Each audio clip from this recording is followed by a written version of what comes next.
It's safe to say that much of the time, not an awful lot seems to happen on Bitcoin. Yes, it gets talked about all the time, and yes, we all keep a beady eye on its price, and yes, Michael Saylor tweets, well, basically the same thing about it every single day, but that's all stuff that happens beyond Bitcoin itself. Development on the Bitcoin network tends to be a little, well, shall we say, chilled. Yep, exactly that sort of vibe. But in recent weeks, Bitcoin has become a little more animated. The arrival of the Ordinals protocol has shaken up the Bitcoin community and brought a new dimension to the big daddy of cryptocurrencies. And of course, this being Bitcoin, there's been no shortage of argument and polarization in the community as a result. So, what are Ordinals? Why are people talking about them? And what could they mean for Bitcoin? Okay, first things first. As you'll doubtless be aware, every Bitcoin consists of 100 million satoshis, or sats. The Ordinals protocol allows for sats to be sent individually and with optional extra data attached. This data can take the form of text, images, videos, you name it.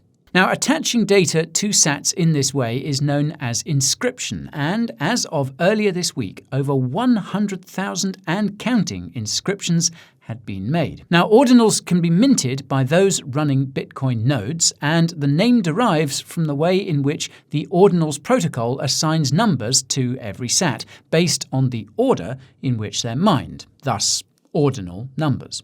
Among these 100,000 plus inscriptions, there are a few familiar faces, including ordinal punks and ordinal penguins, and given the ability of those in the Bitcoin and crypto communities in general to pick up an idea and run with it, we can surely expect to see more original and unoriginal ideas scratched onto sats before too long. All this, I should add, has been made possible by the last major upgrade to Bitcoin, Taproot, which took place back in late 2021. I won't go into all that here, but there is a video on our main channel all about Taproot if you want the full rundown. And yes, if you're thinking to yourself, hang on a moment, this is bloody well NFTs on Bitcoin, isn't it? Well, you're kind of correct. There are some differences between Ordinals and the NFTs we're used to seeing on platforms like Ethereum, but the comparison is essentially sound. It's worth noting, though, that while NFTs are created using smart contracts and the assets they represent are often hosted elsewhere,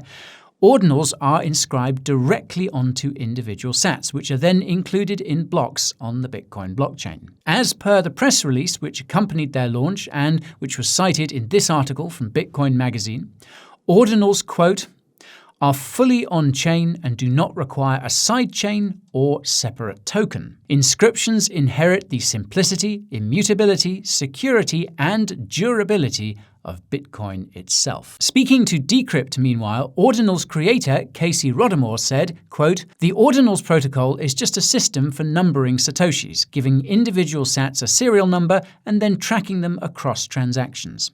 Now, Casey is a software engineer who has previously worked on the Bitcoin Core software, so it's perhaps fair to say he's a Bitcoin community insider, even if his invention has, predictably enough, angered some of his fellow Bitcoiners. We'll get to that in a moment. So essentially, Ordinals has created another use case for the Bitcoin network beyond the simple transferring of value. Inscribed sats are now competing for block space with regular BTC transactions, which increases network fees. Now, while that may not sound ideal, remember that these fees are a vital incentive for miners to secure the network. As block rewards dwindle over time, eventually, network fees will pretty much be the only reason for committing hash power to Bitcoin in the future. Ordinals are adding extra utility to Bitcoin, and according to Glassnode, not only have they helped drive the number of non-zero Bitcoin addresses to an all-time high of 44 million, but, quote, this is a new and unique moment in Bitcoin history, where an innovation is generating network activity without a classical transfer of coin volume for monetary purposes. This describes a growth in the user base and an upwards pressure on the fee market from usage beyond the typical investment and monetary transfer use cases. But of course, this being Bitcoin, not everyone agrees. Adam Back, CEO of Blockstream, and about as OG as they come, sees them as a frivolous waste of block space and objects to, quote, The sheer waste and stupidity of an encoding. At least do something efficient, otherwise it's another proof of consumption of block space thingy. Which quite neatly sums up the divide in the Bitcoin community.